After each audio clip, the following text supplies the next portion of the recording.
Today we're speaking with Dean Bruyns, Senior Director of Product Management at Broadridge Financial Solutions. So Dean, just tell us a little bit about yourself and what you do at Broadridge. Yeah, hi Eugene, thanks very much for having me. So I work largely in regulatory reporting, recently been working on SFTR largely, and we cover most event-based regulations really. So, across the G20, we also are involved in connectivity in OTC and listed derivatives. We do clearing reports as well, reconciliations.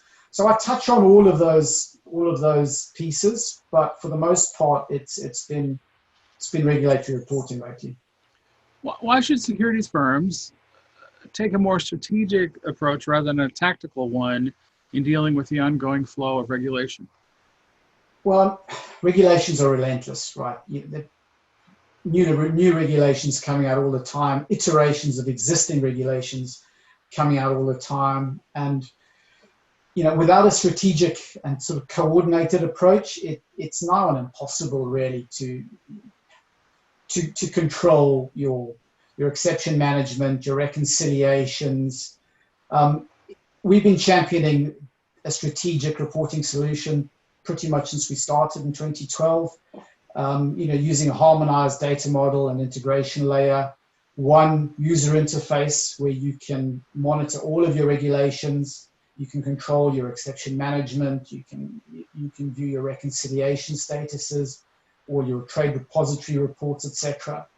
So if you think about what we've got coming up with Brexit, there's already fragmentation there essentially because there's going to be additional regulations just off the back of Brexit. You've got SPSR coming up as well next year. So that the global changes they really are relentless, and without a very coordinated platform, it's nigh on impossible to report and monitor your reporting with any real certainty. Okay, and just so our listeners can follow along, SFTR refers to the Securities Financing Transaction Regulation. So from your perspective, is the pandemic having an effect at firms and an effect upon their reporting strategies? It certainly is. The pandemic's essentially fragmented the workforce. So there's a much bigger reliance on tech, obviously. I mean, and that's not just in regulation, that's just in general. So, I think what it's done is made some firms who maybe not quite as consolidated as they'd like to be within the reg reporting space realize that they need to get way more consolidated. They need to get more strategic. Unfortunately, from a regulatory perspective, the regulators have acknowledged the fact that the pandemic has played an impact. So they did delay some regulations. They've also extended some no action reliefs as well. So they've certainly played their part in helping firms, get through this difficult time. So quickly, remind us about securities financing transactions and what they are.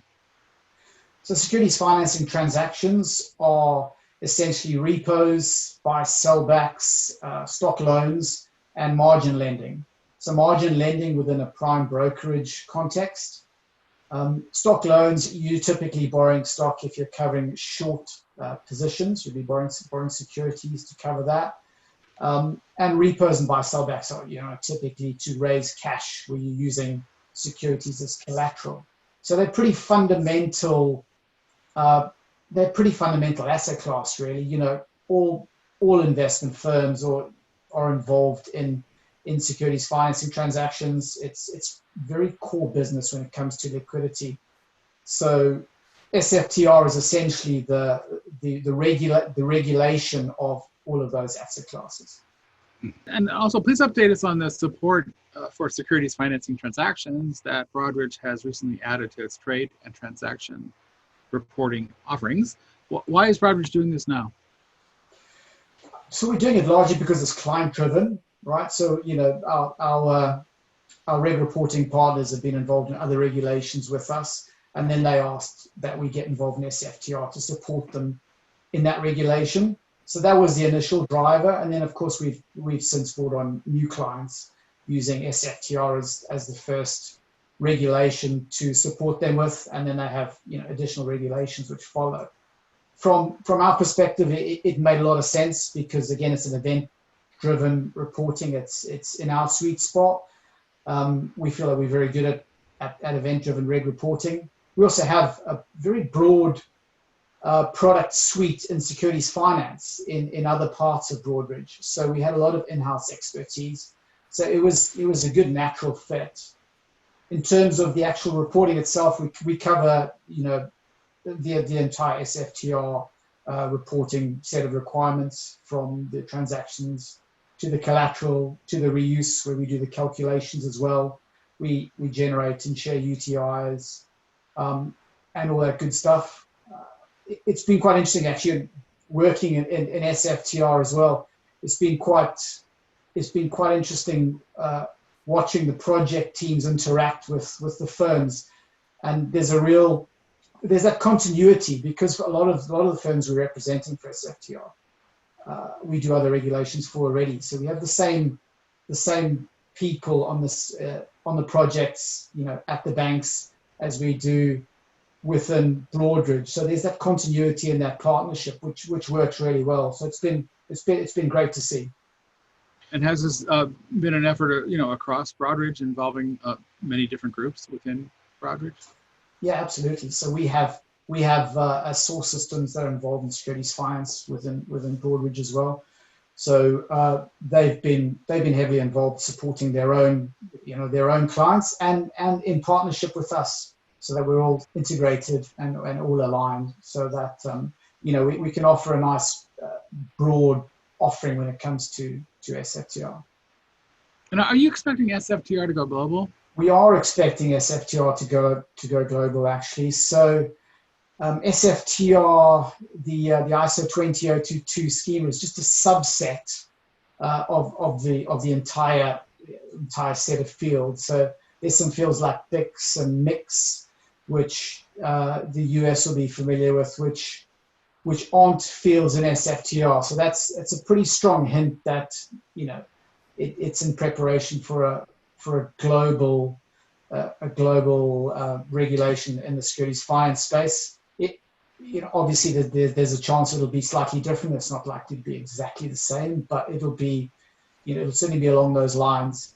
And there are 155 fields in SFTR, which is a lot. So I think a lot of firms will be hoping for fewer fields than that. And I imagine the other regulators will have a look at SFTR as well and probably try and improve on it, if you will. But we're well prepared for that, and we've got our eye on the ball essentially. And other regulatory requirements are also as complicated. The Consolidated Audit Trail, for instance, I tried to figure that one out. Absolutely. So we went live with Consolidated Audit Trail in July, and actually that was our first regulation via AWS. So historically we've been deployed in-house in banks.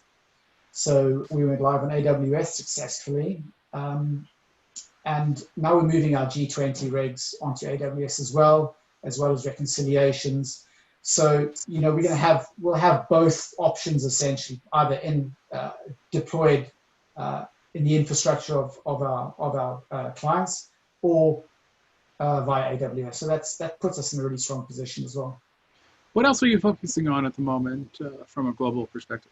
So from a global perspective, we've got a lot going on, Eugene. SFTR buy side goes live now in October. The sell side went live in July. So that's next on the agenda. Obviously, we've got Brexit coming up at the end of the year, which is essentially just additional regulations, with that split between the EU and the UK. We've got DTCC re-architecture in November. Next year, there's SBSR. From a product perspective, we have a new user interface coming out, which we're very excited about. We have new regulations coming in as well, not necessarily new regulations to the market, but to us. MMSR in Europe, which we'll be supporting, which will start next year as well. We have Bank of Israel as well. Outside of the reg space, we have connectivity projects and listed and OTC derivatives. We have reconciliations.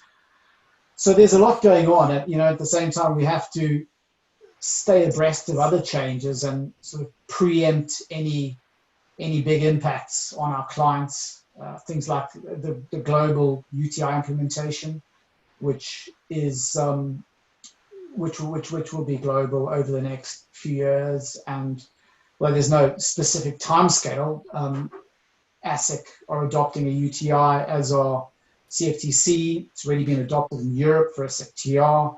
So, that's going to be a huge challenge as well, just thinking about a global UTI, because cross-border sharing of UTIs with different regulators involved, different jurisdictions with different rules. So, we'll be doing not a lot of analysis on that type of work as well. So there's a lot of work on our pad. Unfortunately, we've got an experienced team. We've got Broadridge is a great company to work for. We have excellent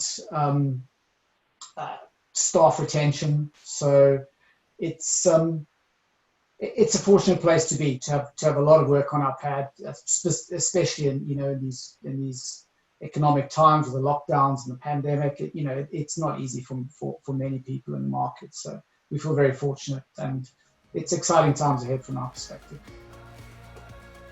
Okay, great. Thank you. That's what we wanted to cover today. No problem. Thanks for having me, Eugene.